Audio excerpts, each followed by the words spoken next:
যাদেরকে family card দিয়েছেন তাদের বাড়িতে লোডশেডিং দেন, অন্যদেরকে দিয়েন না।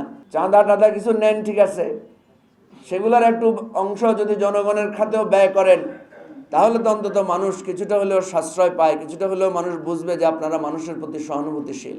আমরা সরকারকে বলছি, আপনারা বারবার বাহাদুরি করে বলেন যে আপনাদেরকে 4 কোটি লোক ভোট দিয়েছে, কোটি কোটি লোক ভোট দিয়েছে, তো লোডশেডিংগুলো আপনারা একটু বেছে বেছে বিএনপির লোকদেরকে দেন, অথবা যাদেরকে ফ্যামিলি কার্ড দিয়েছেন তাদের বাড়িতে লোডশেডিং দেন, অন্যদেরকে দিয়েন না। তাহলে তো কিছুটা সাশ্রয় হয়।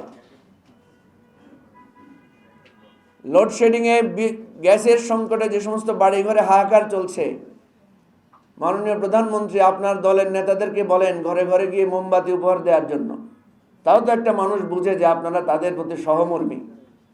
চাঁদা টাদা কিছু নেন, ঠিক আছে, সেগুলোর একটু অংশ যদি জনগণের খাতেও ব্যয় করেন তাহলে তো অন্তত মানুষ কিছুটা হলেও সাশ্রয় পায়, কিছুটা হলেও মানুষ বুঝবে যে আপনারা মানুষের প্রতি সহানুভূতিশীল।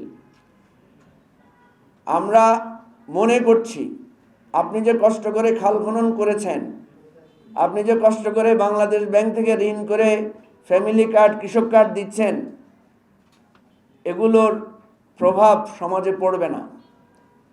কারণ যে ইমাম সাহেবকে 2,500 টাকা দিয়েছেন, সেই ইমাম সাহেব যখন নামাজ পড়াতে দাঁড়ান তখন যখন কারেন্ট চলে যায় এবং এরপরে যখন মোনাজাত করেন, মোনাজাতে নিশ্চয়ই 2,500 টাকার কথা না বলে 2,500 মন বদদোয়া ওনাদের মন থেকে আসে। সুতরাং আমি বলছি না যে কৃষক কার্ড বন্ধ করেন, ফ্যামিলি কার্ড বন্ধ করেন, আমি সেটা বলবো না।